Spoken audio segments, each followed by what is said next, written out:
Welcome to the show where we only need to be dressed from the waist up. Thankful for that, because today it's a cold day. Today on the Backyard Gardens podcast, did we meet our garden goals? That is the ultimate question. Welcome to the Backyard Gardens podcast. To have a good harvest, one must plant good seeds and must also use the right kind of fertilizer. The carrots have grown large and firm. How good they will taste. Welcome to the Backyard Gardens podcast, where we talk about all things gardening and give the information out for you to be successful in your garden, whether it's your first or your last. We are your hosts, Ben, the backyard gardener, and Batavia, the front yard gardener. one in the country. One in the city. Now get ready as we dig deep into this wonderful world of gardening as we learn to grow and grow for change. I'm a little nervous that I didn't do what I said I was going to do earlier this year. And what's even better, I know exactly what you said you're going to do. And I don't know that you remember. So I'm the keeper of the list. Yeah. I don't. It's nerve-wracking at best. So I feel like we're both put on the spot today. Yeah, and I'm ready to get through these because I know the ones I met or maybe didn't meet. And I want to be able to just fast track it through and, save myself some embarrassment and get to the recipe of the day. That's my goal here. That's my new goal. I'm gonna say that I met all of my goals. Okay. That's what I'm going to say. All right. I'm going to go on record saying that in the beginning. Oh, Lord. So, housekeeping items. Batavia is the keeper of all lists. Mm-hmm. So, shoot. All houses. So, I want to ask about the greenhouse and specifically the temperature in the greenhouse. Because we're in the November, December-ish time frame here. And we just had a cold night for us. It was 35 degrees last night. Okay. And it was 40 degrees this morning when I got up. And that is still without zero insulation.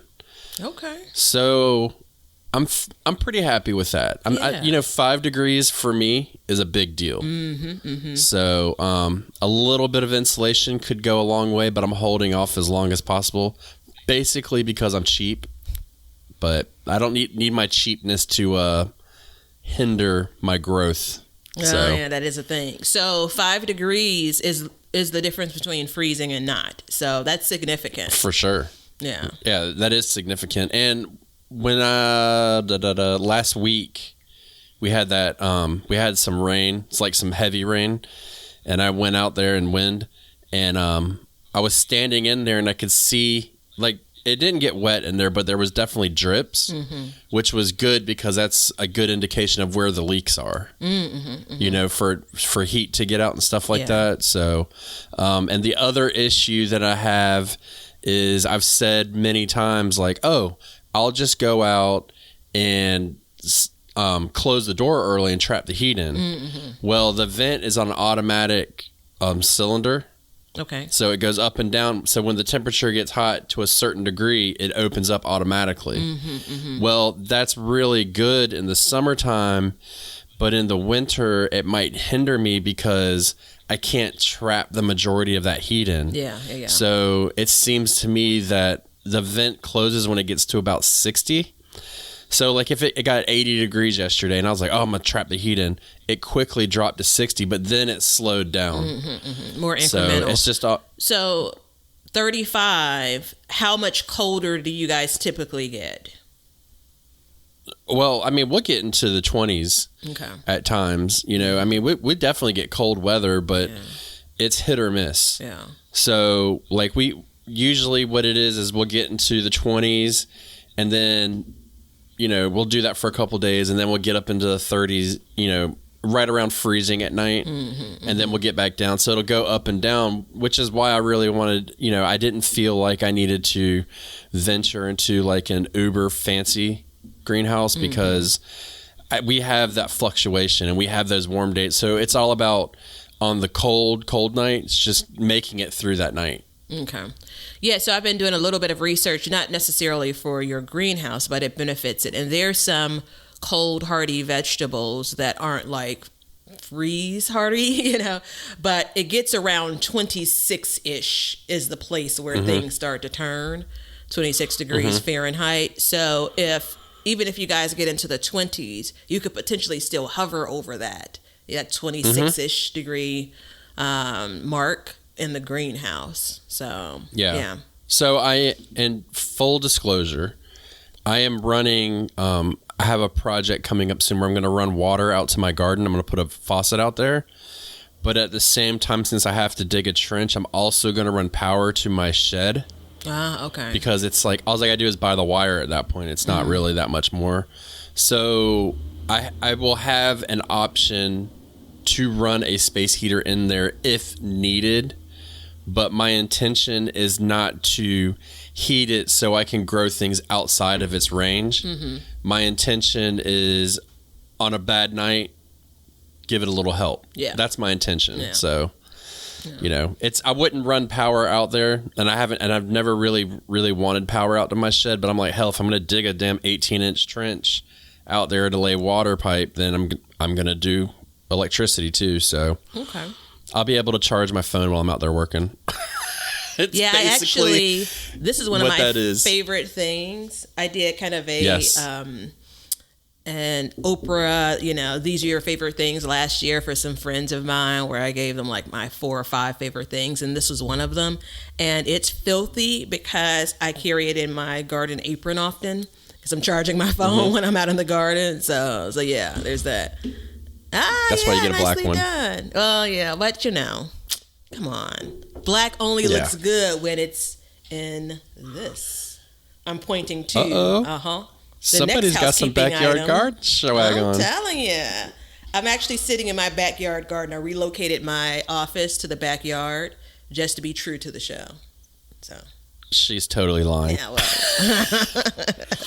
So yeah, Batavia is rocking one of our new sweatshirts that apparently she's happy with, and you can get them. There's a link down in the description. We have t-shirts, sweatshirts, all kinds of stuff available for you to purchase just for yourself. Help support the show. We would love it. It's also in our social media profiles and on our YouTube page. Yeah. So this sweatshirt is not page.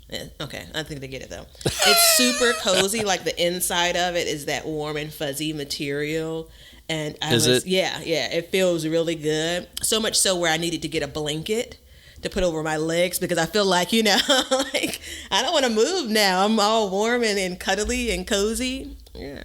That's you know, it's funny because this is the coldest it's been yet, and I was thinking about wrapping my legs in a blanket as well.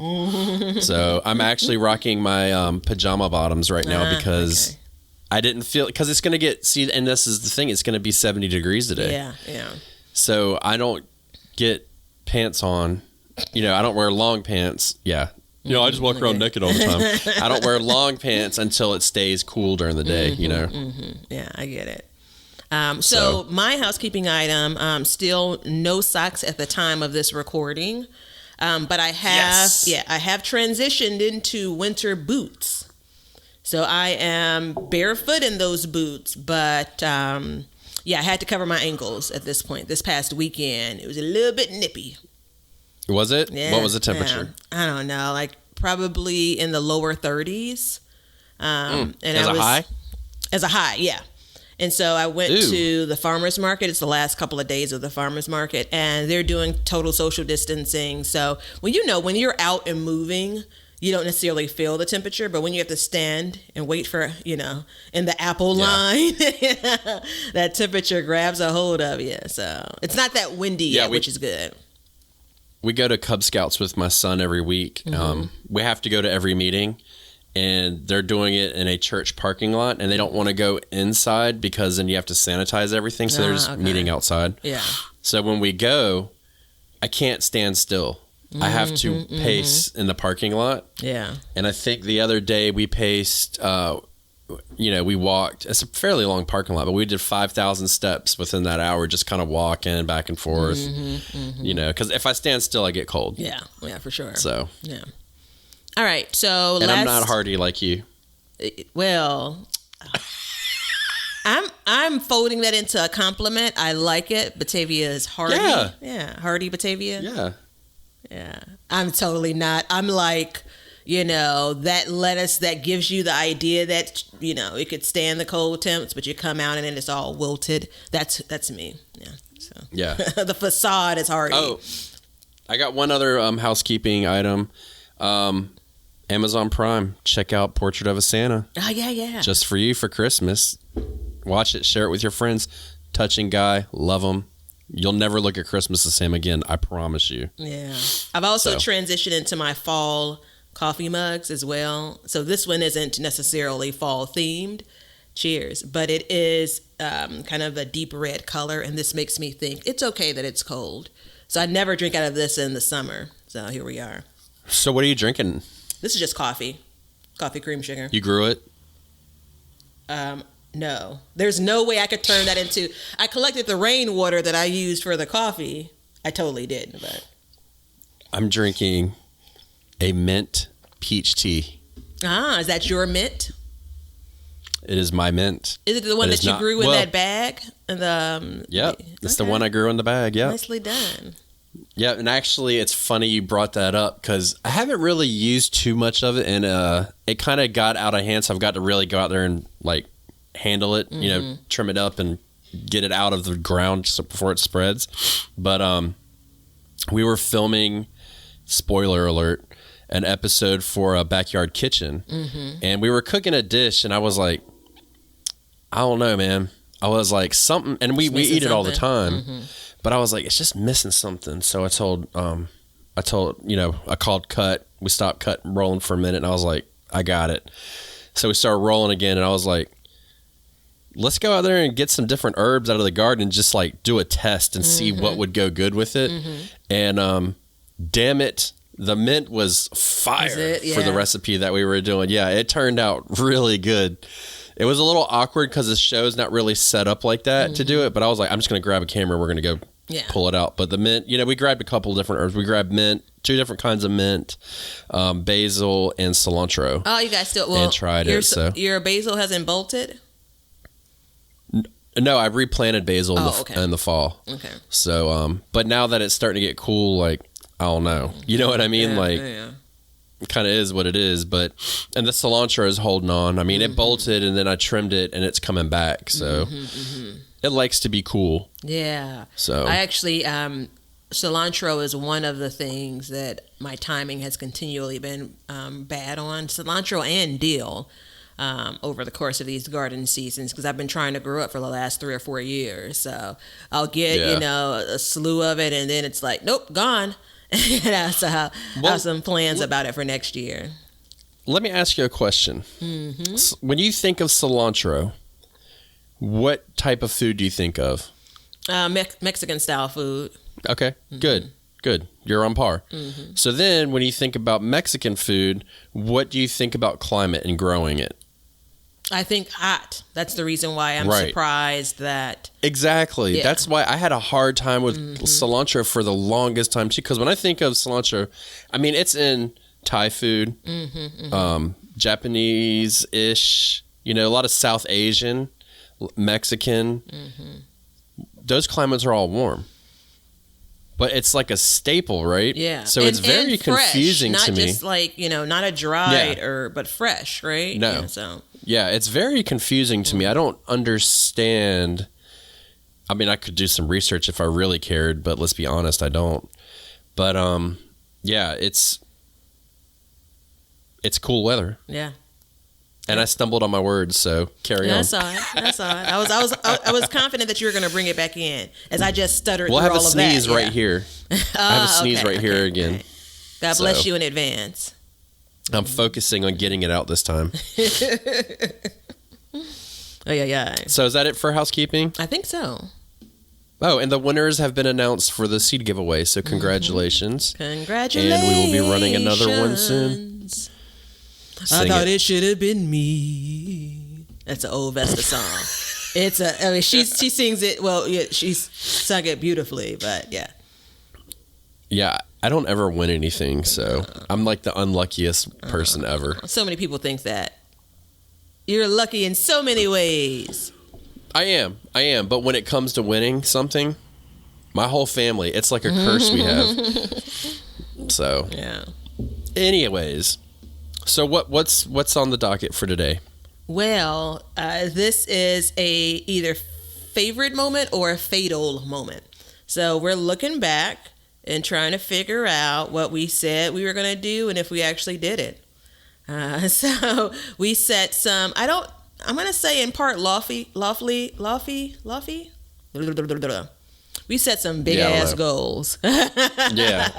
And we want to look back because we want to be, honest gardeners as well, true to ourselves more than anything. Did we meet So before them? we start, I just want to say that every year I make garden goals, and this is the first year that I'm held accountable to them. That's really important. And we have on tape kind of what the context around those goals, which is really important too. Yeah. Man, you're old. We have it on tape. We are not recorded on tape. They are here. We are not recording on tape. Yeah. Look, real quick, sidetrack. So the other day, you remember Ashley? She was on the show, and Hey, she Ashley. posted. Hey Ashley, she posted something that had a bunch of like Snoop Dogg and Dre and stuff like that, and I was going through her stories, and I was like, love the song again. I just kept saying it over and over. And she was like, you like gangster West Coast rap? And I was like, hell yeah. I was like, I grew up on that. And she was like, I had no clue. And I'm like, man, I had the tape back in the day. And she's like, And I'm she was sorry, like, what do you mean by that? Yeah, she was like, what's a tape? I think she was joking, but it was just funny because I'm like, damn it. Yeah. Aw, gosh. To be young. I can't wait to my next lifetime where I can be that young again. I don't. I like being old. Oh, no. Did I tell you, I'm seasoned. So just, what was this, an hour and a half ago? When I got so excited. And so the motion was me just like kind of springing up and down, and I heard my knees crackling. Yeah. So you can love being old. I'm going to say, I can't wait until I'm young again. Yeah. You're not going backwards. You just embrace it. No. Yeah. All right, here we go. All right, you ready to dig go. in? Shoot. All right. Yeah, so hell yeah. I am going to give you one of yours, and you're going to give me one of mine. And you're going to be super duper honest about whether you met it and how you felt like you met it or not. And the reason why I like this is because based on the time of year it is, it also helps us figure out if we want to fold it into next year's goals. Yes. Because there's nothing wrong with you setting out to do something and realizing that wasn't the thing, and saying, nope, I'm going to call that done, right? All right, so my favorite. Yours was growing flowers. I grow flowers. Okay. Hold on. Not only did I grow flowers, I grew way more flowers than I had anticipated. And I went into the season and I planted for next season more flowers and intend on expanding that. And the flowers definitely made me happy. Yeah. I did not have a crazy variety, but I had what I needed, and it made me, it definitely rounded out my garden space better. And starting the way I did, just real small, with easy flowers to grow, little annuals, stuff like that, really helped me visualize for next year how I want my space to be designed and where I want things to be, and just visualize it better. Yeah. So it was a success, and I did it, and I'm proud of it, and I'm happy for it. And you're going to continue it through next year. Hell yeah. Good. Hell yeah, I'm going to grow more flowers. Shoot, I got a bunch of perennial seeds that I'm going to start because, again, I'm a cheap bastard. And we've said this so many times on the podcast. I'm sure people are like, just stop. But if you go out and buy perennials, man, for the amount of perennials I can get out of one seed packet would literally be about $400 or $500 if I get them all to grow. And I guess I can kind of talk about my plan for that is what I'm doing this year is I'm only focusing on perennial seeds that are easy to start by seed.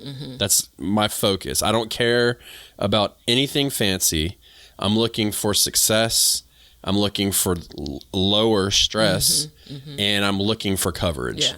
And that's so things and I learned some valuable ass lessons this year too. Yeah, so some flowers that spread as well,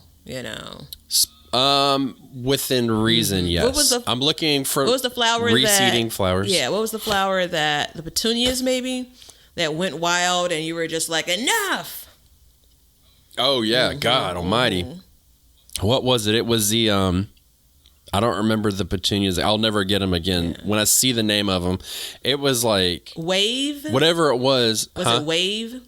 WAVE petunias. I don't know what it was. It was something that is relatively new, I believe. That's like very prolific, and it was like I couldn't get anything else in the pot to grow. I was like, damn, I got to go out here and trim this thing down. It was beautiful. Don't get me wrong, but it's like, damn, I'm not what you're going for. Yeah. I'm not a petunia fanatic. Yeah. You know what I mean? Yeah. So, and I grew flowers in pots. I still have flowers going. I my pollinator garden bloomed late, but it was a success. I'll call it a success. Did not meet my expectations whatsoever, though. Okay. Why do you think? So, because I didn't see anything but like greenery until like a month October. Ago. Yeah. So, did you double back to see the bloom time for those though? Did you double back to look at what you planted? Oh, hell no.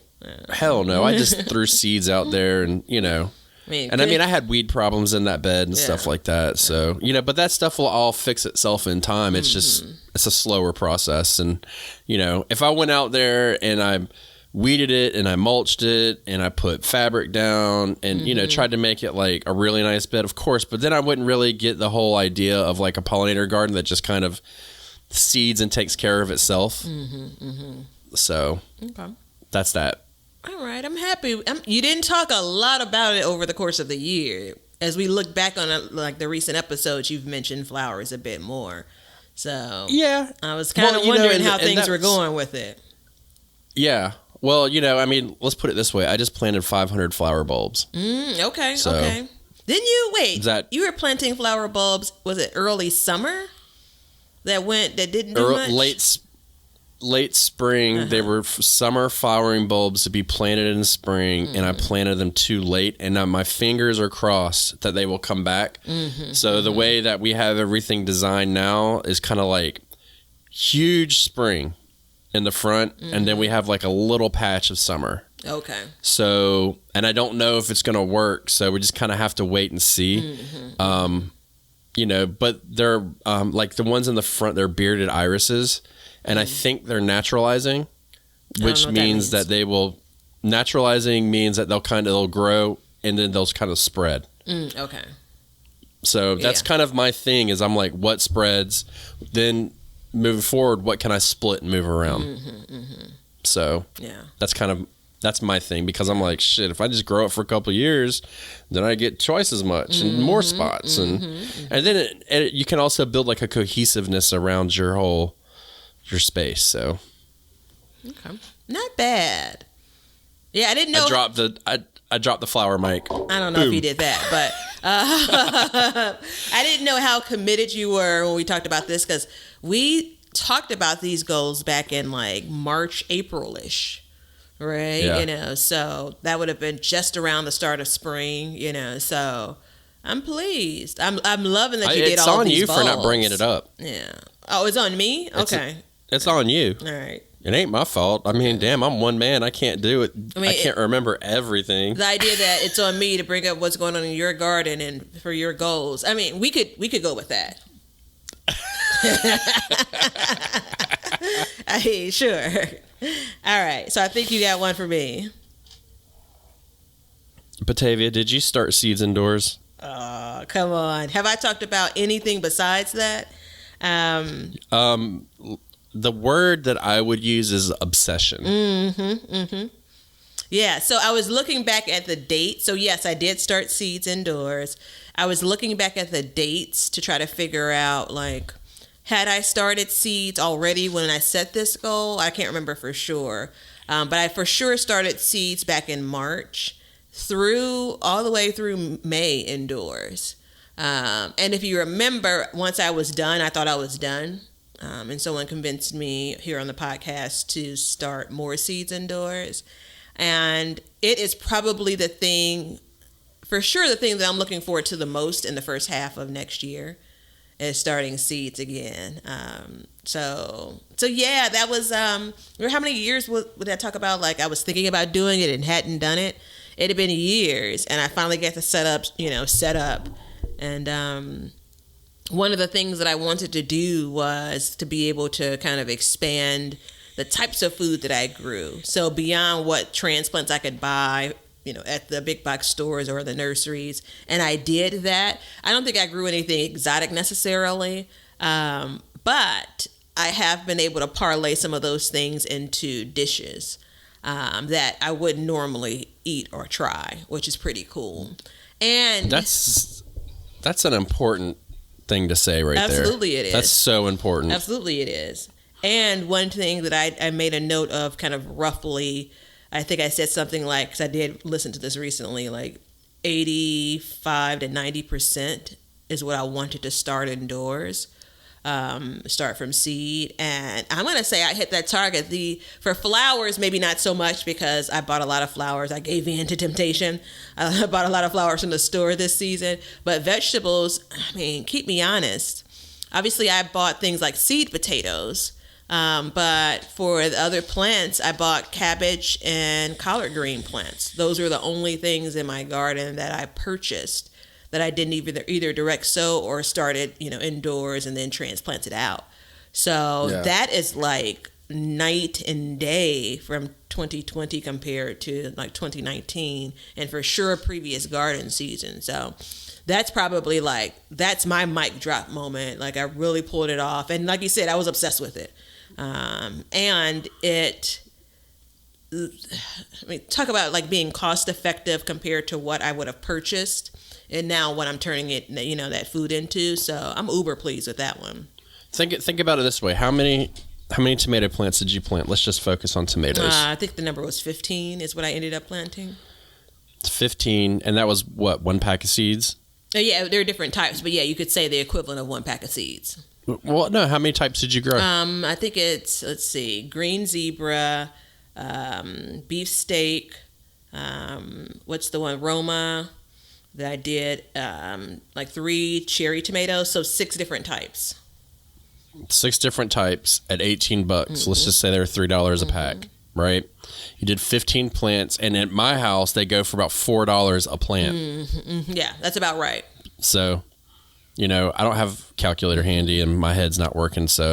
But you get the gist. Yeah. And then you have seeds for next year. Yeah. So $20 in, transplants compared to $18 in seed packets and seed packets that I will no doubt plant from next year as well. And that doesn't even fold in, obviously I started a bunch more seeds and seedlings and, gave those away. So I would have never done that had I not, started them from seed indoors. Right. So what's your biggest takeaway from this year with starting seeds? Like what is like the biggest lesson you learned about it? Like you're going to change something, like what would it be? I think starting earlier. So I think that the biggest deficit that I saw when it came to some of the things that I started indoors was they weren't of size by the time I needed to get them outdoors, meaning I was in June planting peppers, which is probably, we talked about this a bunch of times, probably a little bit later than I could have planted them earlier, but even in June, some of them were super small plants. And I'm going to say that's one lesson, but I have to give you a second. Second lesson is go with what you got. So a part of the reason why some of those were started later was because I was still buying seeds in like March. I started some pepper plants in March, but I was still purchasing some seeds. So for sure next year, it's going to be what I have and that's it. I'm not going to be requesting more seeds be delivered to me and all of that because it threw my whole thing off. I did get some fruit from those plants, but those plants didn't thrive because they had such a little time to get started, and then they basically got thrown outside. So, yeah, that's timing is very important, and I think a lot of the issue, and I have the same thing, is timing is good, but when it comes to buying seeds, the later in the season you buy them just means the later you're going to start them. Yep. And so it's like you need to pick a cutoff date and say, I'm going to get my seeds by this time, and then I'm done. Yeah. Unless it's something to direct sow. Yeah. But you've got to really keep that in your mind the whole time. Be like, I'm not going to do anymore, And just, I can't even remember. It is what it is. I mean, there were definitely some things that I wanted to grow that I didn't have already, and ended up being, some of them I just said I'll wait until next year. But there are a couple that I started off like in April, right? And so, some of these seedlings for these peppers in particular, as an example, could have used 10 weeks indoors. So Right. so yeah, I mean, I think that was it's a rich lesson to learn, so I'm uber pleased. That's probably the biggest accomplishment of this year, so not even focusing on harvest necessarily. I think that's going to be the biggest accomplishment for 2020 for me. Good. Yeah. Hit me. All right. So you already covered off on a pollinator garden. So I think that nice job, because you had those as two separate goals, growing more flowers and then focusing on. Oh, did I? Yeah, as a pollinator garden. This is one that I'm afraid to ask, and I hope you don't ask me back. You committed to buying it and planting it. Same day, baby, same day. You weren't going to let, little seedlings sit and wither away on your porch. So how'd you do? I am successful. Okay. With one caveat. All right, I'll take it. I bought lettuce this fall, and it was bolting when I bought it. And when I realized it was bolting, I did not plant it because there was no reason to. But otherwise, I was 100% successful. I was on top of my game. If I did some that I started by seed and never got them in the ground simply because I ran out of space. Okay. So, and I wasn't really overly worried about it. Now, the issue with that is I should have tended to them more because I put them in the ground in the spring and I was like, oh, I'm good. They're going to take off. Well, they didn't hold. So I should have stayed on top of caring for them so I could have replaced them, and then I would have gotten a harvest out of that. So like my cherry tomatoes, not my cherry tomatoes, my husk tomatoes, or as some people call them, ground cherry tomatoes, I did not get any this year because the nutrients in that bed were just lacking, and it was in the wild garden, and it just didn't flourish. Yeah. So if I would have taken care of them, yes, I could have possibly made some adjustments, some changes, but I did good. Yeah. Well, good. I that was top of mind all year for me. Yeah. Literally, I would go to the store. Oh my gosh. I would go to the store and I got and flowers was a big one because I went and I bought a bunch of annuals just to kind of fill space, which was my whole plan. But I would shop, and this was in the beginning of the pandemic when everybody was like, oh God, we're going to die. So, you come back and it's all stressful. And then I'd have to go outside and I'd spend another couple of hours planting it when it was hot. But I really made a point. Like if I didn't plant it that day, then I'd come the next day and I'd plant it. But it did not, I'd never even watered a seedling or a plant that I bought before I had to put it in. I didn't give it enough time. Okay. Yeah, because the focus. I did good. The focus there was really kind of cost savings. Like let's not throw money away. So because again, I listened to it recently. You were like, would you just take $20 out of your wallet and just toss it in the ground, in the garbage? No, you wouldn't, right? So I am going to answer that for myself. And while I didn't buy a lot of transplants for vegetables, and I got every flower besides one clearance flower planted. I didn't do as well as I wanted when it came to the seedlings that I moved from the grow room to outside. So I was nervous about the whole process, starting seeds indoors, hardening them off. And so by the time I got them outside and I noticed, I'm like, all right, okay, I got this, my thumbs are green. And it was a part of like, I had so many transplants and trying to get so many transplants in and then second guessing kind of the design that I had put together. There were some plants where I literally was just stuffing them in places just to get them in and not in the best places. So while I planted like, I'm going to say 95% of the things that I brought outside, I planted. I may have lost a handful of plants for the stuff I started. I didn't plant them with as much care, if you will, because I kind of felt like, got to get them in the ground, So the whole idea with buy it and plant it the same day, my commitment when we were talking about it was have an idea of where you're going to plant it, know where you're going to put it versus buying it and then just figuring it out when you got home. So while I didn't do that in the store, I basically did that in my basement, right? So it's definitely, since this year was such a big year for me when it came to learning about starting seeds, how many, and all of that, I think that I'll take that lesson forward next year and I won't have that big of an issue with it. So I won't start 20 eggplants for sure. I can't comment on tomato plants, but eggplants I for sure will not start that many. We'll have that conversation soon. Yeah, I'm sorry, but I know that eggplants didn't exactly flourish for you. Growing potatoes. You're gonna make me smile. Potatoes. So I absolutely met that goal, killed it, brought it back to life and killed it again. And I, in that same episode, and at that time when I was setting the goal, said I wasn't going to do sweet potatoes. And I totally did sweet potatoes too. So, yeah, and I'm certain that had we not mapped this out, that I would have just waited for sweet potatoes. And while I didn't have like the most huge harvest for them, I'm really pleased that I got a year under my belt when it comes to learning to grow sweet potatoes. But yeah, I love potatoes. So there's that. Grew them, got caught with some disease, but didn't give up on them and ended up with, I don't know, what did we figure out? Like 20 some pounds of potatoes or something. Yeah. So not like feeding a neighborhood, but I'm still eating potatoes that I grew this spring. Like how many potatoes awesome do you is have that? left? I don't know. I didn't do a count. Like about 4. No, man. You know how much that goes back to the rest of the food that I have here, and like I've been spitting on my phone. Sorry about that. All the food that I have here, I have to pace myself, man. I still got plenty of potatoes, like enough for a holiday dinner. There you go. Yeah.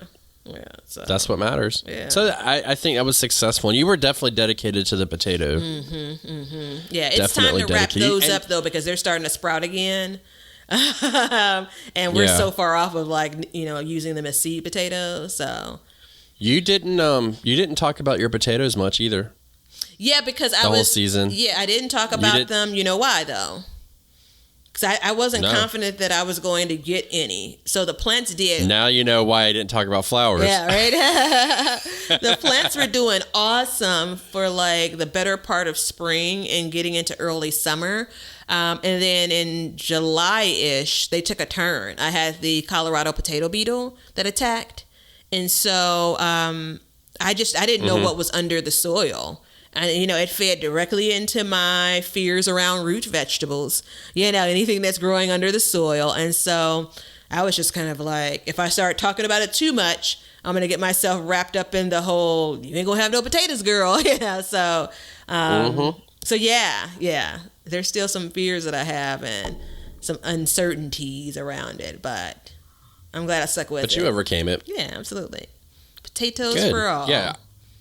Yeah, I'm proud of you. It's root crops are a different beast. Yeah. Because you just don't know what the hell's going on. It's like my sweet potatoes didn't do as good as I wanted. I definitely got probably 10, 15 pounds. But I could have done, way more. Yeah. And I figured out why. I'm pretty sure the jury's out. So we'll talk about that too in the next garden planning episode that we have. So I'm not sold yet, but I'm almost sold. I'm sold with a coupon, and I don't want a coupon. I am. I'm not sold. We've talked about it a little bit. I thought I was, but no. Yeah. I'm looking. I think that the gift certificate may have expired, or at least it may not be valid in my area. It may just be valid in yours. Let's put it that way. Yeah. That's uber cryptic. Yeah. But yeah, for the potatoes again, like I am, because I mean, potatoes come with a lot of gotchas. How early can you get the seed potatoes to plant if you don't already have seed potatoes, right? The timing of kind of, when infestation can set in. And I think the biggest struggle for me as I think about future potato growing is the whole rotation, which I hate. So it's on that list of don't grow this, and this next year if you grew potatoes here. And for a small space gardener, that's hella hard, So, but again, if it wasn't my favorite, I'll be frank, if it wasn't my favorite, I wouldn't be chasing it. I love that I can go into the basement and grab a couple of potatoes, wash them off, and roast them up, So, yeah, it's good stuff. It's nice. Yeah. All right, so this is actually a second to last one for you. So it's a fun one. Oh, because I skipped one. Yeah, we combined one, but it's okay. I think I had one more than you had one more than me anyway, so it's all good. Have you stopped saying soil? Have you committed to saying dirt? Damn it! No, I try. So wait, let me make sure that I want to make sure that people that are listening are clear. I don't even want to look you in the eye through this conversation. I want to make sure people that are listening are clear. It's gonna start saying dirt is what I wrote down as a quote from you. There are some actually swear words in there too, I think. Yeah. Like bloop, soil. Yeah. I can't even look you in the eye with this, but it's about 50-50, and there's a reason why, okay? Dude, really? What? Really? Like you're going to intellectualize the idea of not saying dirt? Okay, all right. Let me sit back. I'm here. So, if I was just a normal gardener with no public face, I would have definitely kept on the dirt aspect. But as I keep going through, and we're starting to make videos and all this stuff and the podcast, there is a true hatred out there for people that refer to soil as dirt. True hatred. And I got self-conscious about it, I'd say probably around July. And I had been saying soil for so long that I couldn't change it. Yeah. And I try to catch myself, and it's been really hard too, because I would sit back and I'd be like, all right, I would force myself, and I would get to the point where I would stutter, and I couldn't get it out of my mouth. So, depending on what I'm talking about, I do refer to it as soil. If I'm talking about it in a technical manner or something like that, then I will refer to it as soil. But if I'm just like, I got to go stick some seeds in the dirt, or, just like nonchalant, then I will say dirt. But no, I knew that was one of them too. And I've been ashamed of myself. Yeah. So let me, no, I did not stay true. Let me say that, I almost left it off the list because it was in part, like we joked about it a lot. And then for the next handful of episodes, we joked about it more. But it felt like to me, and this is the way I took it, this may not have been the way you meant it, it was kind of getting back to the origins. It was trying to take some of the technical nature out of kind of what we're doing, right? It's dirt, right? And I wonder if a part of what you were feeling is, like, remember we talked about flossing? Like, like people are like out here, I don't think that's a term I use, but flexing is a term I used a couple of episodes ago. Like, I feel like there's some bit of, oh, you must be new to this if you're calling it dirt. Like, no, it's soil. Like, do you feel like there's a part of that? No, the public eye got to me completely. It completely got to me, and I'm ashamed by it too, because it shouldn't be that way. And and we had this conversation before, but I am not a flexer. Like, I'm just like, whatever, you know what I mean? But at the same time, I made the conscious decision at some point to go, roughly 50-50 to legitimize our conversations to an extent. You know what I mean? Because we're the new guys in the game. We're starting to get, a little bit more gray, but we are the new guys in the game. And I don't know. I just got self-conscious about it, and I'm ashamed of it too, because it's like, damn, man, that's something that I didn't want to happen, and it happened. Yeah. But at the same time, it is what it is. Yeah. You know what I mean? I think it's you wear a suit to an interview, right? You try to put your best foot forward, and a lot of what we're experiencing, we're trying to connect with, people that maybe we haven't connected with before, whether they're new to gardening, whether they're experienced gardeners. And you also, there's that balance of making sure that you're not leading people astray, right? Like, I don't think I'm doing a disservice if some new gardener hears me referring to it as dirt and they hear it, they start referring to it as dirt. But there is that's right. That small percentage of the community where you kind of feel like you're slapped on the hand or something, So I want to make sure no one, if I can help it, that they don't feel that. Obviously, I can't control everything, but I get it. And I want to say it's shameful that if you call it dirt, you're looked at in a bad light. I think it's completely shameful. I think a lot of people it doesn't matter for, but we know that there are people that, if you were in a classroom, they'd be correcting you. Yeah. Well, and it's like if I go into the garden center and I'm like, yeah, my dirt's not doing well. They literally corrected me and they were like, your dirt? I'm like, come on, man. Yeah. Like, what I'm talking about. You know what I'm saying? Like, don't even front talking about your what? Your dirt? Like, oh my gosh, you don't have soil, you only have dirt. Like, come on, man. And literally, I gag in my mouth. I'm like, yeah. So maybe next year I will adopt it completely. But I just, the public eye got to me, and it's something I did not want to happen, but it did. Yeah. And I can see where it's okay to think that way and to call it dirt or to call it soil at the appropriate time. If I'm trying to have an educated conversation with somebody.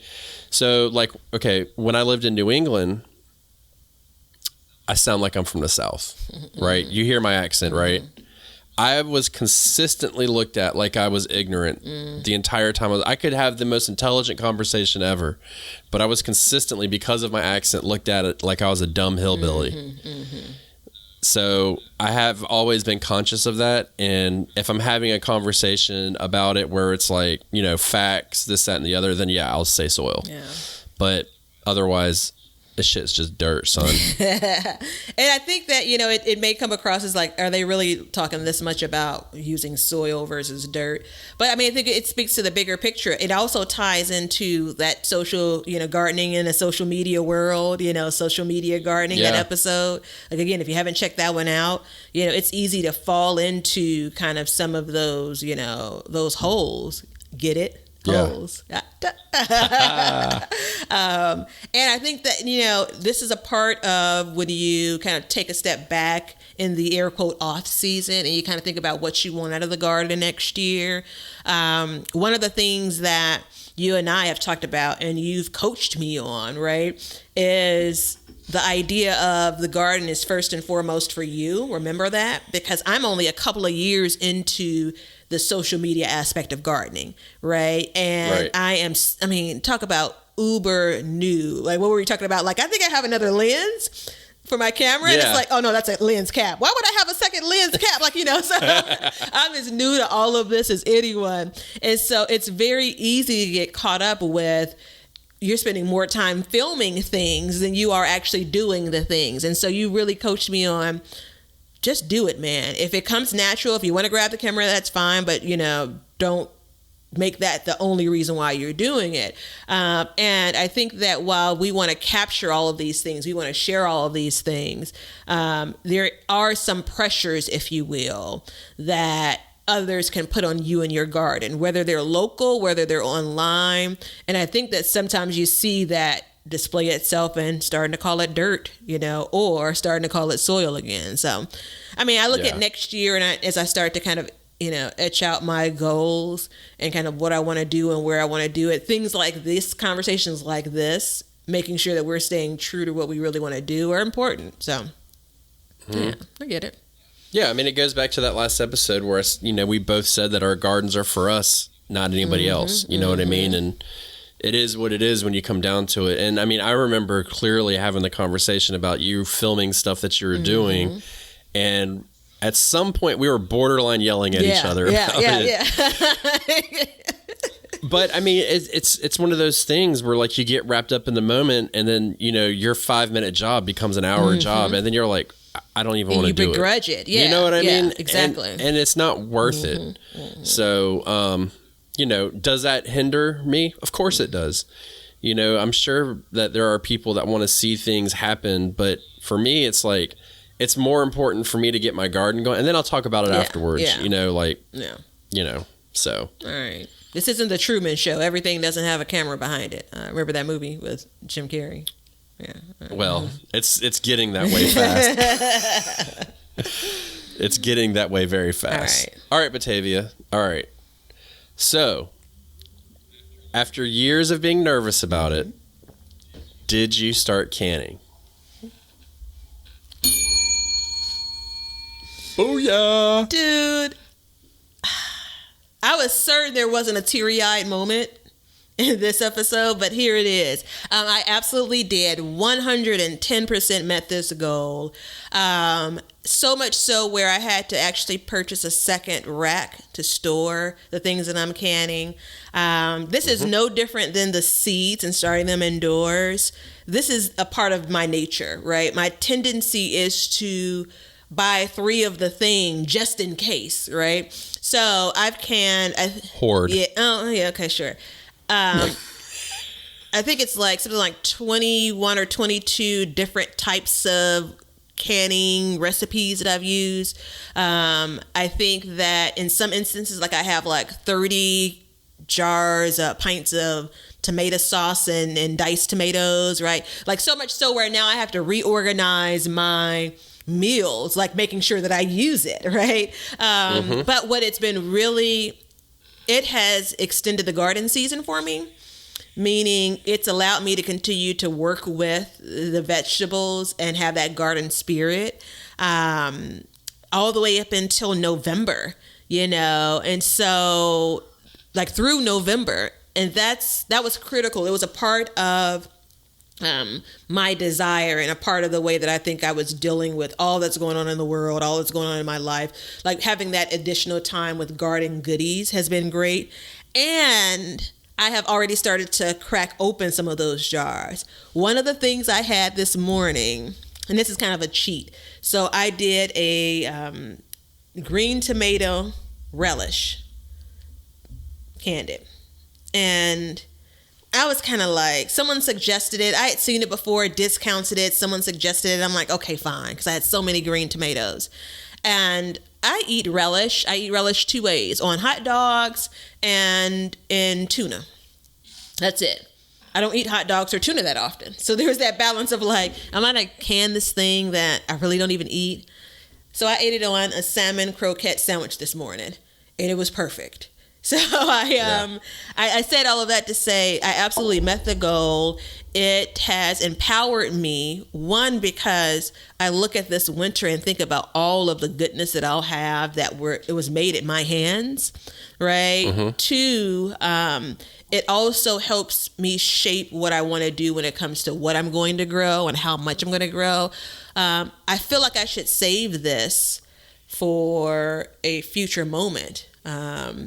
But I'm just going to say potatoes have lived to live another day, or tomatoes. There's no stopping me. I figured out ways to use tomatoes like so differently than I thought, even subbing in some other vegetables. So that said, man. See, now, unstoppable. You want me to piss you off now? Oh, no, man. You want me to burst your bubble? It doesn't matter, man. I had green tomato relish on a salmon croquette sandwich this morning. Like, what? Come on. So look. I'm mad that I didn't make more of it. Go on. Here's the deal. You're not really canning until you use a pressure canner. Just like the people that say Tombstone is a better version of Wyatt Earp. I mean, again, I hear what you're saying. No, I'm joking to an extent. Like, there's a part of me that believes that, because until you pressure can, you haven't unlocked the full the full potential of canning. So like when you're talking about your potatoes sprouting, like you could just can them and they'd be done. That being said, it's fully respectable that you have water bathed, canned all year, and you've done very well with it, and you have stocked your pantry that way. And I see nothing wrong with that, but I am excited for you to get a pressure canner, which I'm sure is coming in your future very soon. Done. And oh, you have it? But it takes me a year to use a thing like that. So yeah, it better work because the return policy is passed. It'll work, but it just takes you to a whole new level.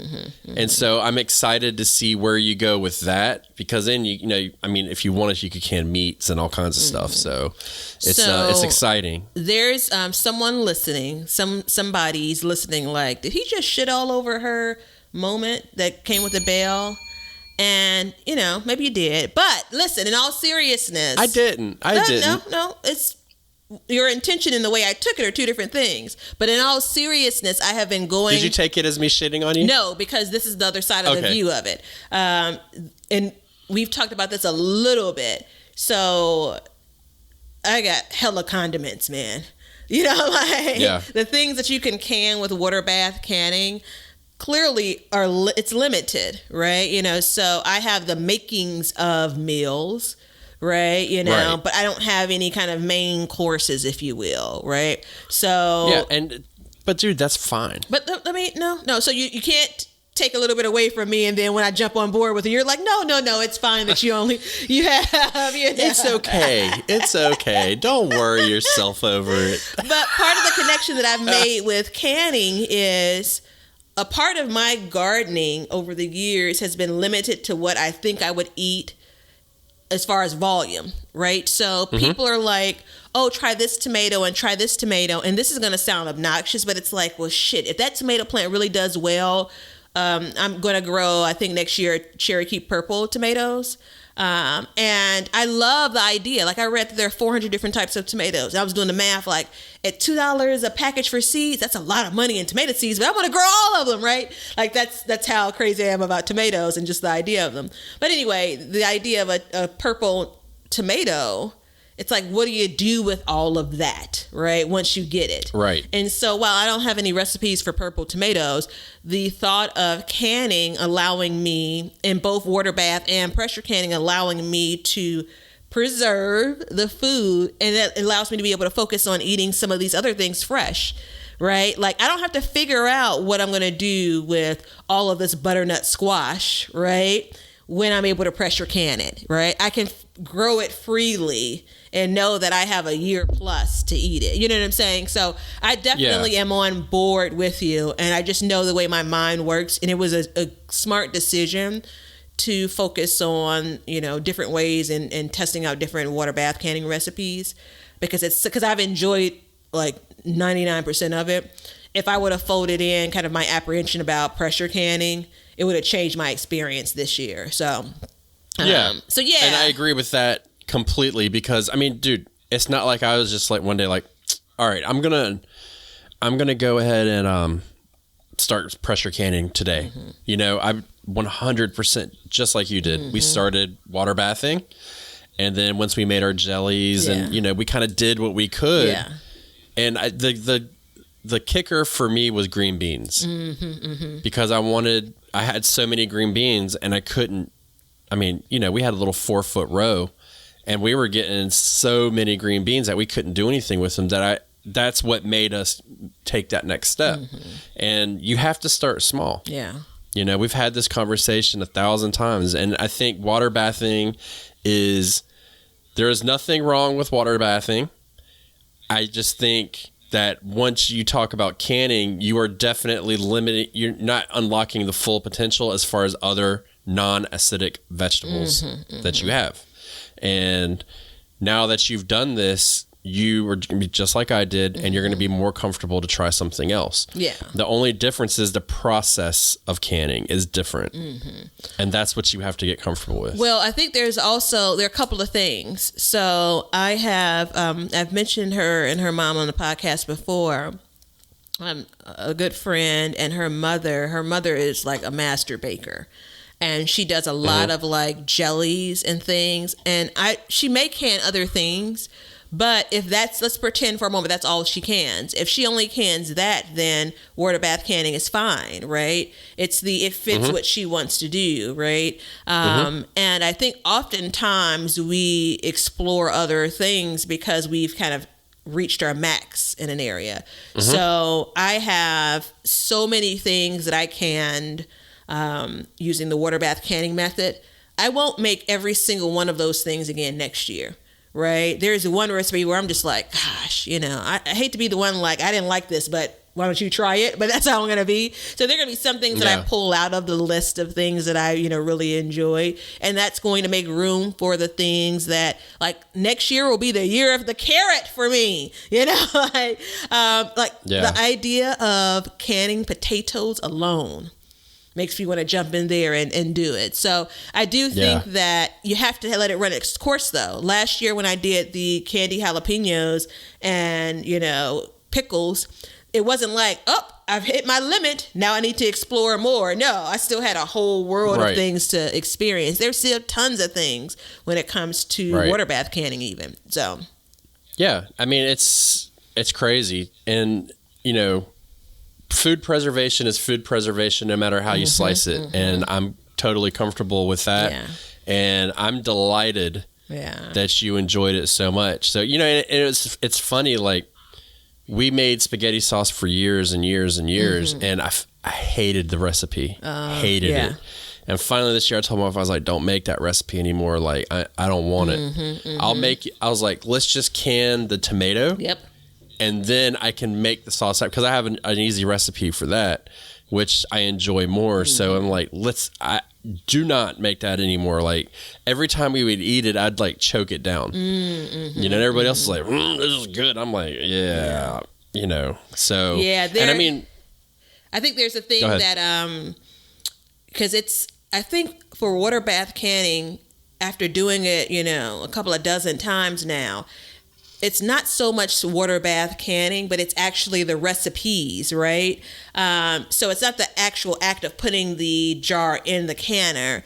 It's the act of, did this thing taste good before you put it in the jar, right? And one of the things I learned this year, because I've, since it's just me eating this stuff, other than the stuff I give away, I am trying to figure out, do I enjoy it? So ingredients are ingredients, right? And what I've learned is there's so many things you can can in small batches. I didn't come into this realizing that. I kind of felt like, all right, it's the weekend. I took a day off work this summer to kick off my canning, right? And while it did take me the whole damn day and the rest of the weekend, like to do an ungodly number of, salsas, I have a salsa recipe that I was really looking forward to. And I'm trying to figure out how I'm going to choke it down. And it wasn't good going in the jar, right? So what do you do? I've been there, done that. So here's the deal. I'm putting it out there for the world. If you come across a canning recipe for salsa that tastes like what you get in the Mexican restaurant when they give you your chips, you send it to the Backyard Gardens podcast, because I will not. I repeat, I will not ever can any more salsa again until I get that recipe. And that is it. If you came to me today and you said you can never have another garden again unless you start canning salsa, then I would not have a garden until I got that recipe, because I have canned about 10 to 15 different recipes and they all taste like complete horse's ass when I'm done. It's disgusting. So I grow all the ingredients. I just don't know the recipe. Yeah, and it's it's salsa verde. And I literally was in the kitchen with the jar that I purchased from the store. Like, this is the one that I want. It's fire roasted. And I was tasting my batch. And when I saw it, I'm just like, oh, this doesn't look right. So I was tasting my batch and I'm like, what is it missing? But trying to be careful about not wanting to add too many things to go off the recipe. And I'm just like, I can't with good conscience give it away. It's kind of one of those things someone has to do at your house to try and say, oh, that's good. Because, it's, I don't want to get a bad rap in this, preserving hood. So yeah, I mean, it's important. Like in my case, like I know what I want, and that's what I want, and that's what you're gonna do, and you know what you want, and so now your mission is to find that. So the benefit of that is you can still make the salsa all winter. You could buy the ingredients and continue to make it and try and crack it. Yeah. Well, that's a very good example of not. That's probably not something that, to your point, I probably won't can salsa. Because it's just one of those things where it's maybe so there are two different types of salsa. There's the one that you get with the chips. It's like, this is the one. And I tell them not to give me the other. I want more of that one. And then there's one brand of salsa verde that I really like. Like it's exactly what I want to mimic. Right. But in both of those cases, I don't have the exact recipe. And so that's one of those things where it's like, I'm better off buying it because I'm getting what I want. Because otherwise I'm wasting a shit ton of tomatoes trying to can all of these jars of salsa. Now, if I find that someone does enjoy the salsa that I've made, and so much so where they want jars of it, then again, that'll be part of my holiday gifts, but I'm now trying to figure out like, the red salsa that I made is okay. I wouldn't throw it out if someone gave it to me. But the other salsa, I'm just like, I'm going to be remaking it once I take it out of the jar, trying to figure out how to doctor it up. But anywho, that's a long way off of pressure canning and the wind that was salsa, or the wind that was canning. So. Well, you did good, and I'm proud of you. And you took the first big, giant step, and now all you got to do is learn the actual process of a pressure canner. And I'm going to help you with that. I look forward to it. That will be. Job. We'll have to make that as a part of the monthly meeting. Like hour 4, we'll kick off with the pressure canner. So listen, we each have one more. Do you want to do it after the break? Oh, it's time for me to give you the recipe of the day. This episode is proudly brought to you by San Diego Seed Company, a company that is dedicated to providing organic heirloom varieties of seeds for your small urban farm. That's right, you heard me. You are a small urban farmer. You provide food for your family and share with your neighbors, and they are dedicated to providing you with the best seeds for a bountiful harvest. Check them out at SanDiegoSeedCompany.com or on social media at, you guessed it, San Diego Seed Company.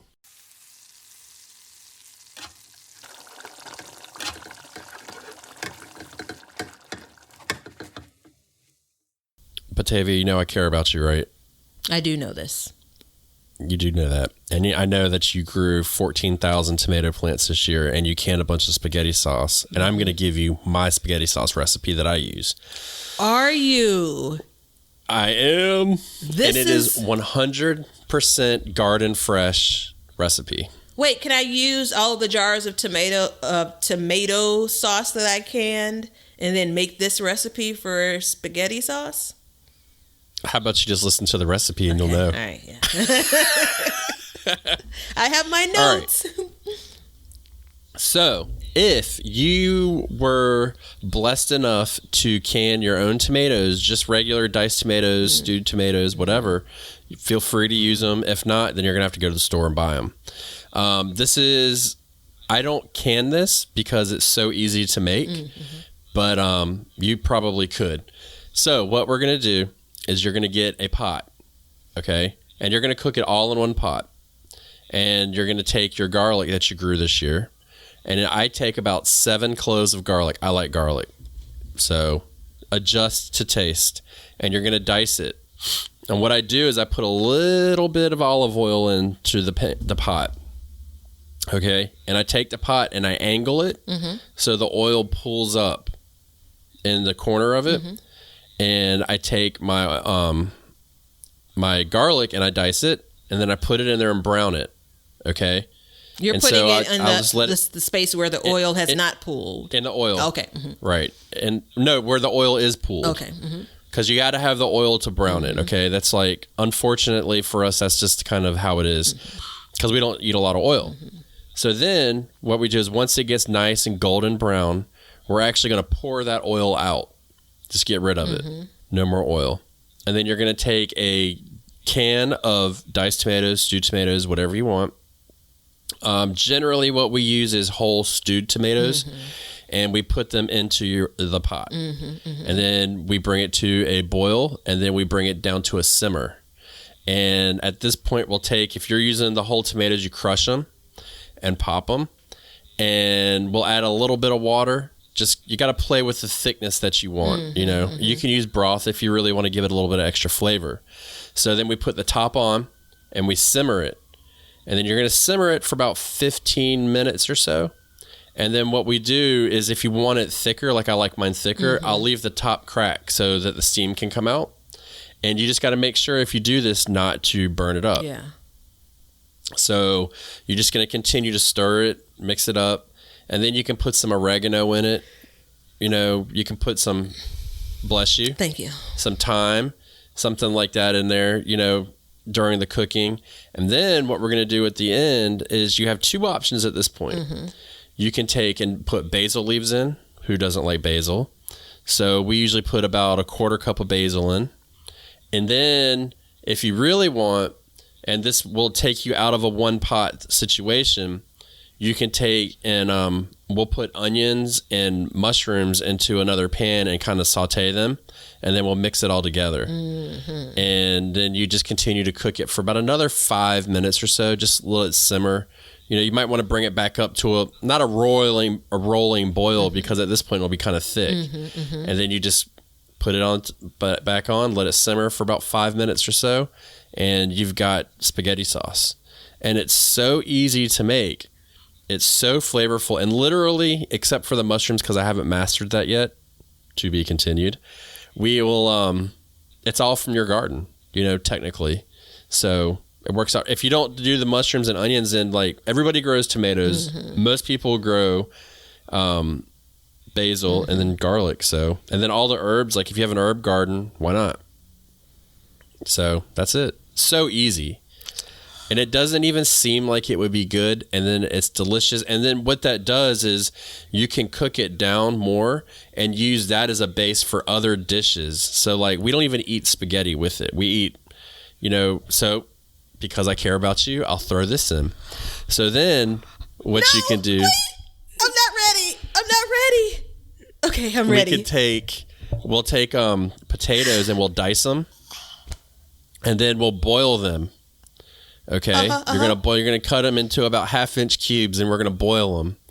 And then what you do is, you'll mix that into your sauce, and then you sprinkle some peas in, some garden peas, and then mushrooms, and then you'll cook that and simmer. And then once you cook it down. Then you've got a potato mushroom stew. Okay, then. Should I keep going or should I stop? I just can't. I can't. How quickly can you get this episode up so I can do? Like, I couldn't turn my recorder on to record you saying that. Like, all right. Okay. All right. So then another thing we can do is, if you don't use the potatoes, you can cook it down and cook it way, way down. And then we'll take like a baguette bread and we'll make like a butter garlic bread. And then when it's super thick, we'll just pour that right on top and eat it. And then you can put cheese on it, anything like that. So when you said pour that, because the motion of your hand, I literally was thinking in my mind right down your throat. But okay, all right, okay. Like, you could do that too. But that's the thing, is it's a stepping off point to so many different recipes that we don't even make spaghetti. Like, I don't even want to can another can of spaghetti sauce ever again because it's so easy. Yeah. And when the canning process starts, it's easier just to can the tomatoes and then use the diced tomatoes. Yeah. Or stewed tomatoes, whatever. That's so significant. And I still have probably a couple of, maybe 3 or 4 pints worth of tomatoes that are ripening or almost ripe. And I was really balancing, like trying to think back, like, you know, I use a lot of sauce in the summer, not so much in the winter. and I probably use more, diced tomatoes. But I was saying, all right, this is my last chance. This is my last set of fresh tomatoes. What am I going to do with it? So your timing is impeccable. One. I know. Two.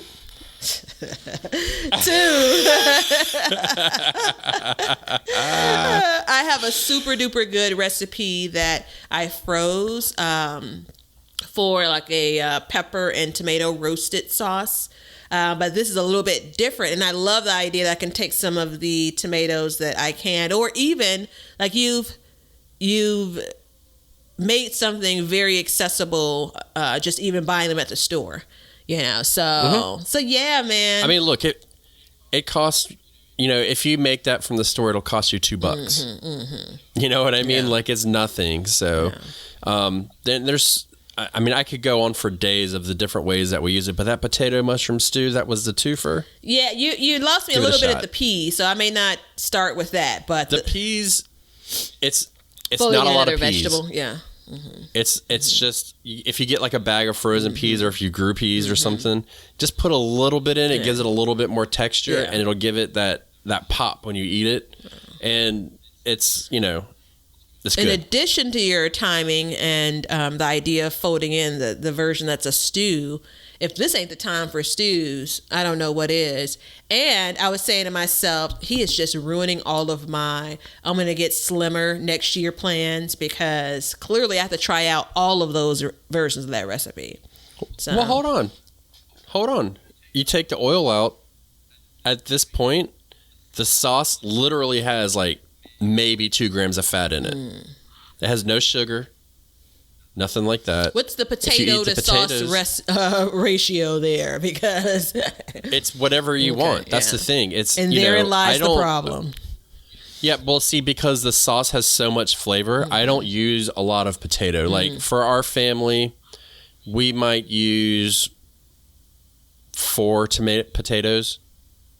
That's it. And not the big, you want boiling potatoes. Yeah. So, and you don't want to boil them to the point where they fall apart. You still want them to be a little bit crisp. Yeah. I'm looking to see where this episode lies, because I think you may have done the mic drop of recipes of the day. And then what else you can do is you could take all of it. If you did the potato recipe, and actually we're going to do this now that I think about it. When we put the potatoes in, before we add the mushrooms, if we even add the mushrooms for this, we would blend it. And blend it all together and make like a creamy soup. But see, I like my tomato sauce and my soups chunky. Yeah. So, that is just a stepping point. So then we a lot of times we'll add greens to it. We'll add the mushrooms. We'll add red peppers. I make mine chunky. So that's actually a pretty good hack, whether it's chunky or if you like a little bit of liquid, little gravies, or is... If you still have, at this point, most of you probably don't. I guess some folks that are in the higher zones may have things like, you want to use some of the lettuce that you have. I just had some lettuce that was just on the path of bolting. And so I said, let me go ahead and cut this all up. And I'm not in the mood for that much salad. Chop up some lettuce, romaine or any kind of crunchy lettuce, put it in a soup. Like the bowl of soup, not when you're cooking the actual, the pan of it or whatever. But once you have your serving in your bowl, throw in some lettuce. I mean, it doesn't sound right, but the texture is perfect. It gives you a little bit of crunch. You can get a little bit more greeny, and you do it with spinach. So it's the same. It's the same world. Yeah, man. I'm a soup master. I cook a lot of soups. Do you now? We have 3 soups on the menu for next week. We have French onion soup. We have a cumin chicken noodle mushroom soup. And the other one that I will give the recipe out, I call trash soup. Throw everything in it. So, everything in it. So, and it's actually a Panera bread recipe that I cracked. Okay. So... which really wasn't very hard. It was like one step that really made the soup.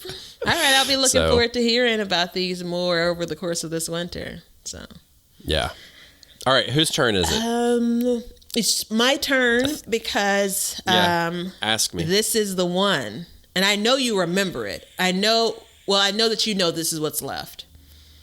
I don't know what's left. You have to. I literally have no idea what you're going to say. There's no way that you can't square foot gardening. Oh, shit. Mm-hmm. You had to know that was on a list somewhere. No, I didn't. Square foot gardening for me is depressing. I didn't lead off with this one very intentionally because I wanted to kind of, balance it out. But. Yeah. Damn. Let me think. So I've said in YouTube videos out the wazoo and other places, and maybe not on here so much, my final judgment on square foot gardening is it's good for the spring, it sucks for summer, and it's great for fall. And the reason why is it doesn't hold true to its name when I think about it. So not everything goes into a square foot, except in these certain times of year. So one of my problems was I got septoria leaf spot on my tomatoes because I followed the square foot gardening plan, except I did not trim my plants like I was supposed to, which leads me into why I don't like it, because sometimes I don't feel like trimming my damn plants so they can be healthy, because every time you cut a plant, every time you trim something off, it has to heal. It has to regrow. Now, that can be beneficial because, yes, it will regrow. Yes, it will bush out. And yes, you could possibly get more if you trim it correctly. But I did not want to get into the garden and trim it all the time. Now, I did not know, based on square foot gardening, that I was supposed to trim these tomatoes like this.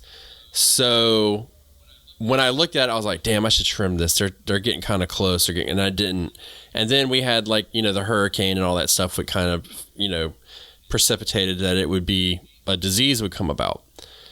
So then I go through and I look at okay, my zucchini. Well, zucchini, it says you can plant in 2 square feet, I believe, was the total.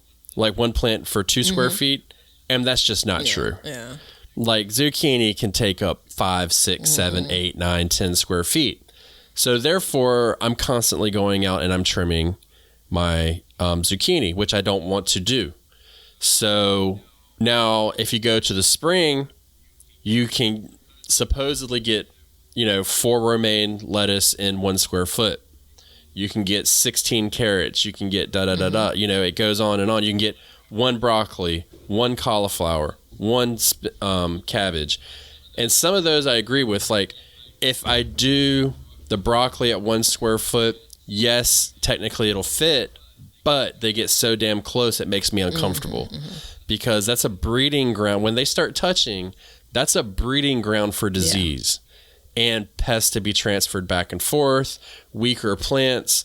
So I'm not totally sold on it, but I do, and I am, as of right now, I am using it in my garden.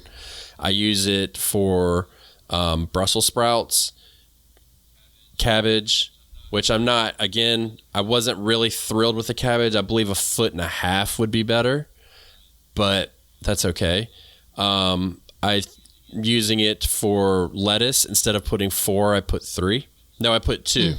And so what I do is if you have your box, let's say I'm planting 4 boxes, 4 square feet. I put lettuce in one corner, lettuce in this corner, and then on this one, lettuce in this corner, lettuce in this corner, and I'll do it in that so they don't ever get too close to each other. So that's how I do it. Now for carrots, it was great. Even then, I think you could still take out, instead of doing 16, doing 10, and it would work out pretty good. You know what I mean? Just give a little bit more space because when you don't have enough space for carrots, they grow. They don't form a carrot, first of all. And what you end up doing is, because you can't see it, or what I end up doing is I wait and I wait and I wait, and then it gets hot. And then when it gets hot, the carrot doesn't form the carrot, it forms a green top. So you have this lush green, but you got nothing underneath. So I've had issues with overcrowding in the past, especially, I would go on a limb and say 99% of gardeners when they first start out overcrowd their gardens.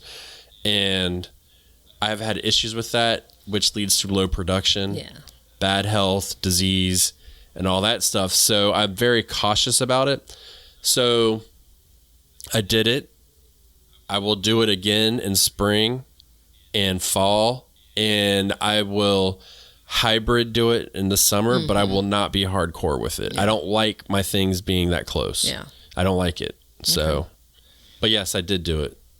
Okay. And I'm still doing it. And in the greenhouse, though, now the greenhouse, I am using it for right now because it's such a small space. Such a small space. And if I would have read the book, I probably would have been more successful, and this conversation would have sounded totally different. So if we pull a clip out of this, I got to make sure that I put that part in. But I know that you do square foot gardening. Yeah. Do you just love it? Yeah. So it speaks to. Or am I wrong? No. I do square foot gardening, and it speaks to the sense of order that I kind of secretly need in the garden. So it's a template, right? I very early on, similar to you, figured out that some of these things absolutely require more than a square foot.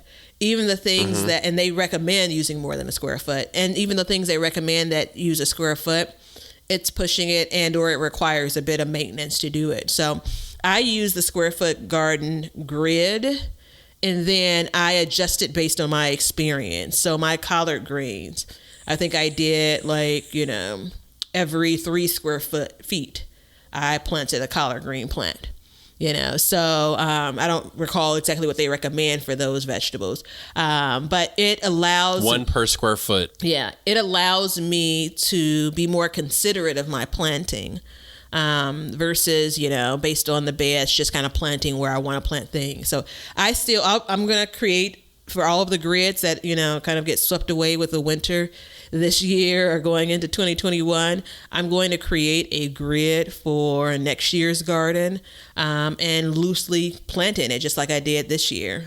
So I think that, for you, I know that it's almost a sore subject, especially when you have some direct loss that's tied to that gardening method. I'm really proud of you because it was something that was completely new to you. You actually said, we're going to do it, committed to it. Even with having trouble with it, stuck with it. You were a negative Nancy about it all along, but I think that was your garden gut telling you something that doesn't fit here, quite literally. So as soon as I started, I was like, I don't know, man. And I know that there's people that square foot garden that are hardcore about it, and they're probably right now yelling at their device saying, you're an idiot, you just don't know what you're doing. And I fully recognize that I did not even crack the book to read it. I didn't even look at the book. So if I would have read it, and maybe that's something that I'll do over the winter, maybe I will read the book and see. But I'm very conscious of overcrowding, and I feel like it's very important not to, and I don't want to bring on extra stress. And, maintaining a garden of this size, which, by the way, is going to grow by 50% next year. I don't need to be in there trimming stuff out, just to keep it alive. I want to go out there and trim stuff out because, one, I want to, or one, because it needs it, but I don't need to be on a schedule. Because I feel like it hinders the plant. As a part of regular maintenance, that's not something that, you're into. Not like lettuce, that's fine. It's not a big deal. You can trim off a couple leaves of lettuce, no issue. I don't grow head lettuce, so I don't ever refer to head lettuce because I've never grown it and never will. I don't like it. So whenever I talk about lettuce, just so everybody knows, I'm always talking about leaf lettuce. But it's a very, now if I had one small garden bed, I would probably be all over it. But I have enough space to where I don't need to be all over it, So instead of putting every 2 it was 4 square feet per tomato plant, I'd probably give it 5. Yeah. Just a little bit more. Yeah. You know what I mean? Because what I learned early on when overcrowding is just because I have more plants doesn't mean you're going to get more. You can get more food out with something that has the space to grow than you would if you had more plants. And when I learned that changed the game. Yeah, there are plenty of vegetables that just don't grow in that confined space, right? So, yes, like the root of a tomato plant may be fine for those square feet you're talking about, like sitting in the middle of, 4 square feet. But the reality is, to your point, you'd have to trim the hell out of that plant. And we know tomato plants they're vines, right? So you'd have to really keep that in control so it doesn't, infringe on the next set of square feet, right? And that's a bit of maintenance. So even with the bed that I use for one of my tomato plant beds, it's 4 by 12, 4 feet by 12 feet long. And I put 4 tomato plants in there. So that's actually about 3, every 3 feet. And it did okay, However, I had 2 plants that I don't think because of this, but were much smaller than any tomato plant I've really ever seen. And so that's probably why they did okay, So there's some compact varieties. I think that speaks well to it, but that's not what the book calls for. It doesn't say your tiny Tim tomato plant in this 4 square feet space. No, that's not what it's saying, So. Did you read the book? I did. Well, I paged through it. I didn't read it cover to cover. I know you have it. Yeah. I didn't read it cover to cover, but yeah, I sifted through for those specific things, focusing on the principle and then the specific vegetables I want to grow.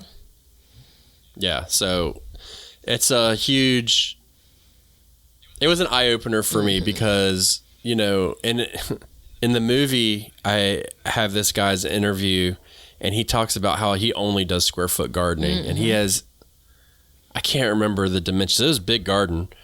And when I first, because I had never really even thought about it, when I first interviewed, and he's kind of what caused me to go down this route. When I first interviewed him and he talked about it, I was like, damn. So, because I didn't know much about it, I was like, damn, you got a lot of shit growing in there, you know what I mean? But now that I know, because as you read it, you're like, oh, well, a tomato, like cherry tomatoes is 1 square foot. Never. Yeah.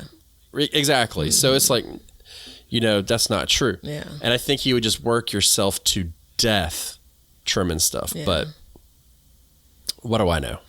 You've learned some lessons, right? And surprising to me, you're taking in part, it to the next year. So. Yeah, for sure. Like in the spring, I'll definitely amend it a little bit, give it a little bit more space. But yeah, I have no issues with it, Like right now, my Brussels sprouts, they are taking off, but even in the square foot garden plant, I feel like there are, as the plants get bigger, I feel like it would be beneficial for me to remove a plant and let the bigger ones kind of flourish. You know what I mean? Yeah. So like, let's let the garden play. Like I have this saying, leave room for the angels to play. You know what I mean? And just stay out of it. Yeah. So, okay. That's my take on square foot gardening for this year. Good job, though, overall. All right, Batavia. Final one. And I saved this one for last. Yeah. You know what it is, too. I know what it is, and it's the same reason I saved square foot gardening. 3-season gardening. I'm sorry. Say again? Spring, 3-season gardening, spring, summer, and winter. And I quote you, I'm going to harvest food in December. You heard it here first. So I had to go back and re-listen to that entire section because I can't believe that I actually said spring. I'm like, maybe I made this note afterwards and maybe it really wasn't. No, I said it. Right? Yeah. So I did not meet this goal in the way that I wanted to. And I kind of skipped through a season here too. So I did plant snow peas in the spring, right? kicking and screaming, I was drug out virtually to my front yard and planted them. But that was the limit of a spring garden, and that's not really a garden. So I missed that, and we've talked ad nauseum about the shame that it comes with, right? Obviously, my summer garden was the biggest thing, and it thrived. I did have a fall garden, right? You know, I'm still on the cusp of enjoying food in the fall. And then for the winter, it has been more successful for this year than it was last year. So the quote of going back, I don't know, 8 months, I have harvested food in December.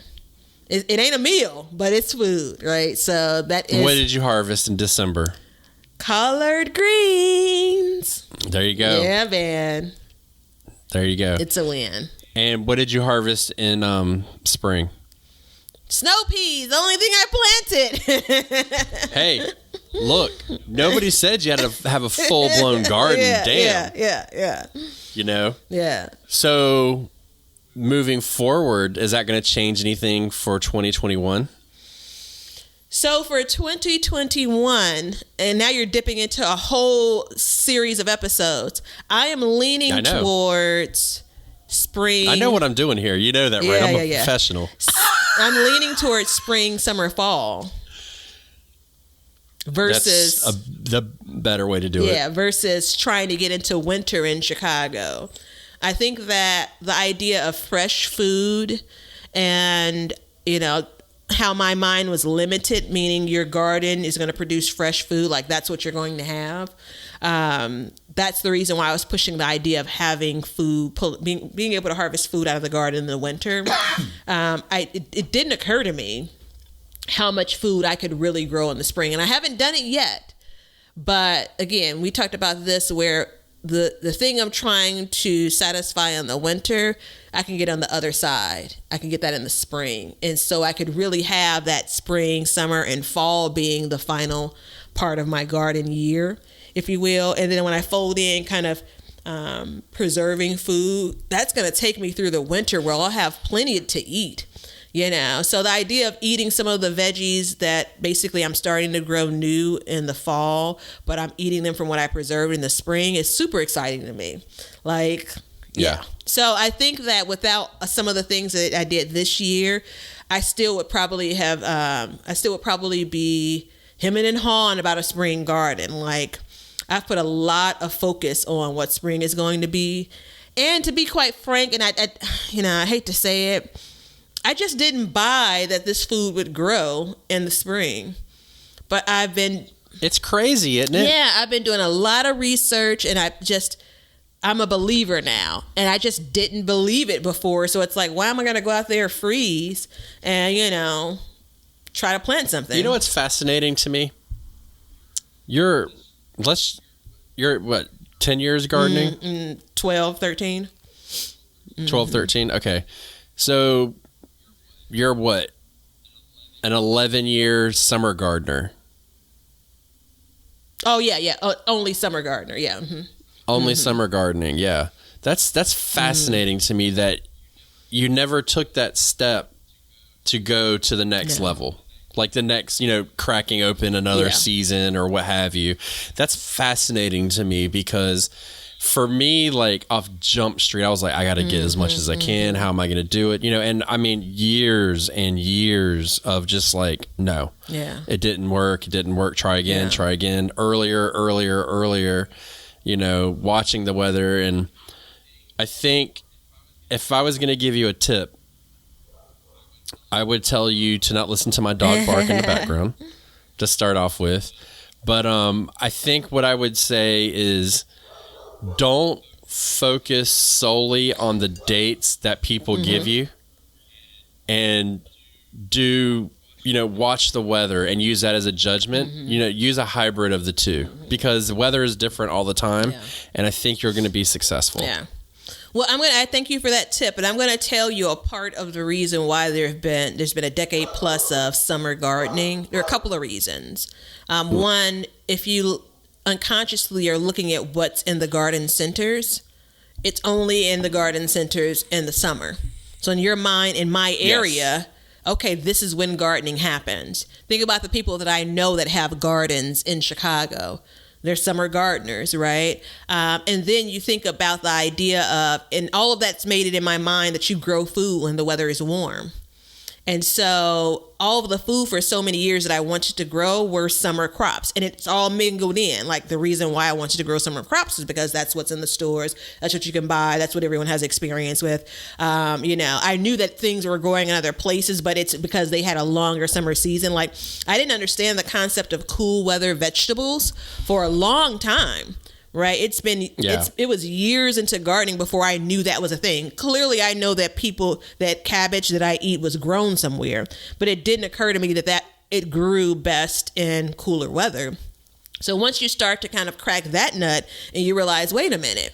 So then the next hurdle was, okay, cool weather and Chicago weather are two different things, right? So it's like, well, in March, so once you get down to the idea of like, okay, so a spring garden, you can plant something in March. And I'm like, do they really know how cold it is? The infamous they, in March, like, come on, And so once you start to poke around there and you realize how much the weather really does impact the plant itself, it's all just learning. You learn more, and then you're saying, oh, okay, this really will work. And it took a few different times to say some of the things I wanted to grow that were cool weather crops, and I was trying to grow them in the summer. It took a couple of those fails to realize this ain't it. And maybe the idea of growing them in the cooler temperatures really is something. So it's stubbornness, to be quite frank, because the information was out there. So after I got past the point of the first half of the garden years was just, it was ignorance, and it's not being offensive. It's just, I didn't know. And then when the concepts were introduced to me, I was fighting it, and that's stubborn. It's like, oh, they can do that over there, but that wouldn't work here. And the reality is it can. So I'm going to put my tinfoil hat on. Uh-oh, here we go. I'm done with my coffee cup. Just so you know. I don't know what that has to do with anything, but okay. I mean, I'm running on empty here, but go on. Oh yeah, me too. I'm gonna finish up. So if you look at the way you brought up an excellent point, when you go to the stores and you see they have stuff out that kind of guided you on when to plant, that's because it's set up for the easier gardening, and it's a marketing perspective. Yeah. Okay, because you don't go there and they're like, Hey, welcome to Bernard's. We got seeds. They're here. You should start them now. You should start them now. Come get them. Hey, we got sales on seeds. Come get them and start them. You don't ever see that, right? But I'm applying for that job. I'm going to introduce that greeter to. Yeah. But go on. Yeah. But then you go and they have like, hey, we have all our seedlings are in, and you get 50% off. You buy one, get one free. Now's the time to plant. And they really push it hard. And it's not set up for you to kind of extend that season. Yeah. And what that lends me to believe, and I don't necessarily believe this, but it makes it look like having a garden earlier than you can get in the stores is a more advanced form of gardening. Yeah. Yeah.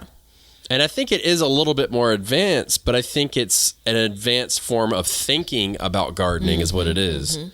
And once you start doing it, like, you're starting to unlock the code and understand that, like, different plants require different times. Like, just go back to the cilantro. Just because you eat it Mexican food doesn't mean you grow it in the middle of summer, damn it. Yeah. You know what I mean? Or you've got to provide coolness. Just because we eat salads all summer, that doesn't mean, like, when I think of salad, like, I close my eyes, I think of, I'm going to eat a salad in the summertime. But that's not how it is. So funny to me. Salad in the spring, salad in the fall. Yeah. But that's how we're trained to think. So it's not really an advanced form of gardening, and it's an advanced form of thinking about gardening. Yeah, I think that, and we'll have to finish this here because I don't want to take this to another episode. There is so much, we may have to take it to another episode, but there's so much there, because the reality again is, if I went back and I had to like put my gardening years on a timeline, the first few years I completely was blind to seed packages in the stores. So I only saw the starter plants. I would go into the garden center. They even put the seed racks like off to the side, they're separate and apart. So I would go directly to the garden center and look at the starter plants. If you go to nurseries, most times they have starter plants outside, not necessarily the seeds. So there were years that I didn't realize the at-home gardener started seeds, like grew from seeds. It was, again, I thought everyone just picked up the transplants, right? It took me a few years to realize that too. And so then you fast forward to realizing that there's seeds. And then in my mind, it's the seeds you can direct sow. I didn't know the term direct sow, but I would think that you just plant the seed in the ground, right?